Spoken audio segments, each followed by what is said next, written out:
Dans cette vidéo, je vais vous montrer comment se présenter en anglais pour faire l'exercice du chapitre et se préparer pour l'évaluation finale.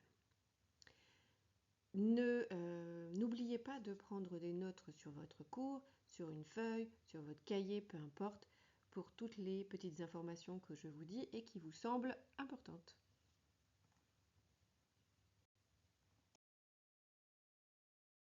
Ici, la première question, c'est Where do you come from?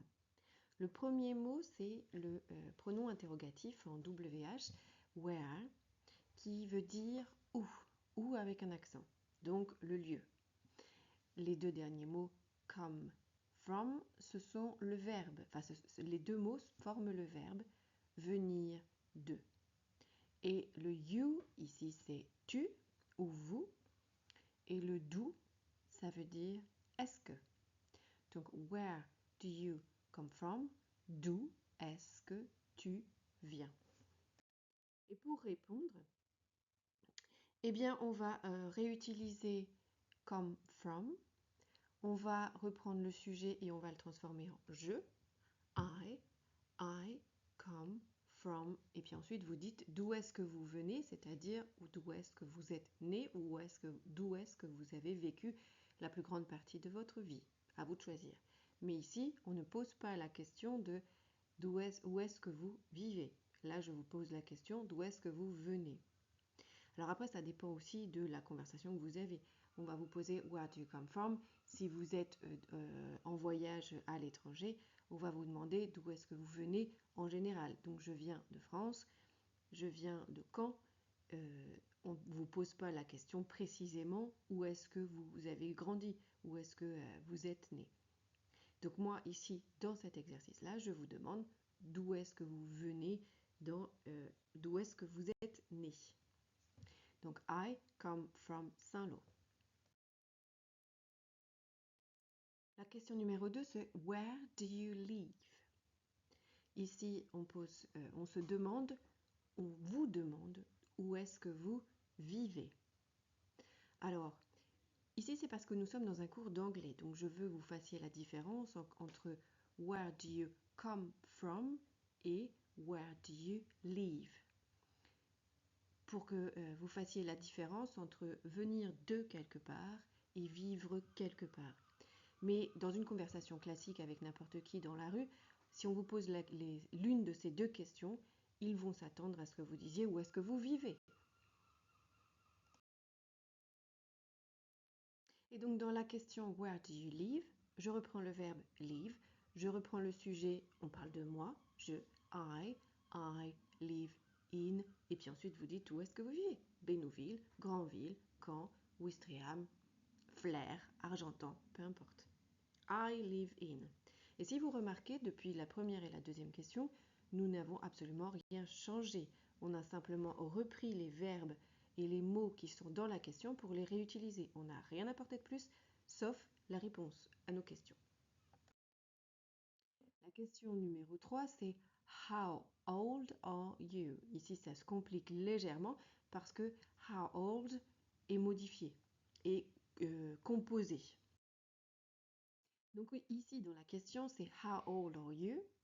On a une question qui peut être un peu compliquée pour un français parce que déjà on a un pronom interrogatif en WH, donc how old qui est composé. How, le H-O-W, ça veut dire comment ou combien. Et ici, old, ça veut dire vieux. Are you, ici on est sur le verbe être. Le verbe être en anglais et comme le verbe être en français, c'est un verbe irrégulier, c'est-à-dire qu'il se conjugue complètement différemment des autres verbes. En français, on a les verbes du premier groupe, du deuxième groupe et du troisième groupe. Les premiers groupes et deuxième groupe, ce sont des verbes dits réguliers parce qu'ils ne changent pas. Ils ont tous les mêmes terminaisons. Que les verbes du troisième groupe, ce sont des verbes irréguliers et donc des verbes qui vont tous être différents. Eh bien, en anglais, on a la même chose. On a les verbes réguliers et les verbes irréguliers. Les verbes réguliers, c'est comme live et come. Ils se conjuguent de la même manière. Alors que ici, on est sur un verbe irrégulier qui se conjugue différemment. La seule façon de savoir si c'est un verbe régulier ou un verbe irrégulier, c'est de les apprendre. Et donc ici, la question, elle est en verbe, c'est le verbe être. En français, on va poser quel âge as-tu? Le a, c'est le verbe avoir. Avoir tant d'années. En anglais, on va dire quel âge, on ne va pas dire quel âge es-tu, mais combien d'années. Ah, zut. Tu es âgé de combien d'années? Je vais y arriver. Et donc la réponse, c'est je suis âgé de 18 ans. I am 18 years old. La question numéro 4, c'est have you got sisters or brothers? And how old are they? Donc ici, on a encore un autre verbe, un nouveau verbe, le verbe have, qui est le verbe avoir, qui est aussi un verbe irrégulier. Et on a encore cette question, how old are they? Donc ici, on va poser la question de quel âge ont my sisters and my brothers, donc mes frères et mes sœurs et mes frères. Alors, have you got any sisters or brothers? Ici, on pose la question, est-ce que tu as des sœurs ou des frères? Et donc, oui, j'ai des frères ou oui, j'ai des sœurs. Donc ici, j'ai choisi de dire que j'avais 2 sœurs. Yes, I have got 2 sisters. Et ensuite, je me suis dit, bah non, tiens, je vais vous montrer comment dire je suis enfant unique. No, I am. Je suis, I am an only child. A child, c'est un enfant. Et only, ça veut dire seul, tout seul, unique. I am an only child. Et la fin de la question, c'est how old are they? Donc, quel âge ont vos frères ou vos sœurs? Ici, mes 2 sœurs, j'ai choisi d'avoir une sœur plus âgée, oldest, et une sœur plus jeune, youngest. My oldest sister is 21 years old and my youngest sister is 12. Donc ici, j'ai utilisé years old pour dire que ma sœur aînée a 21 ans. Et pour ma sœur cadette, j'ai simplement choisi de dire juste 12 et non pas 12 ans. En anglais, on peut dire que j'ai 21 years old ou alors que j'ai 21. C'est tout. On peut dire l'un ou l'autre, ça fonctionne. Dans la question numéro 5, c'est what is your job? Le what, ici, W-H-A-T, ça veut dire quoi, que, qu'est-ce que, quel. Job, pour la plupart d'entre vous, vous savez ce que c'est qu'un job, donc c'est le métier. Ici, on demande quel est ton métier? Your job. Et vous allez répondre, je suis un vendeur, un serveur, une serveuse, un cuisinier. Ici, on a seller, waiter, waitress and cook. La question numéro 6, c'est where do you work? Le where, on le connaît déjà, ça veut dire où. Work, ça veut dire travailler. Où est-ce que tu travailles? Je travaille dans un magasin, je travaille dans un restaurant, je travaille dans une cuisine. I work in a shop, I work in a restaurant, I work in a kitchen.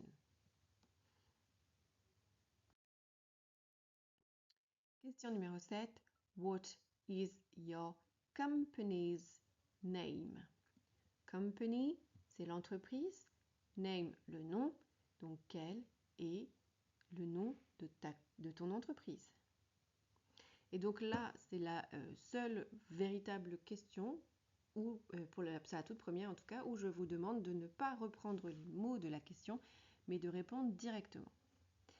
Et donc la question est, quel est le nom de ton entreprise? Où est-ce que tu travailles? Et je m'attends à ce que vous me disiez, je travaille à Super U, à Mondeville, par exemple.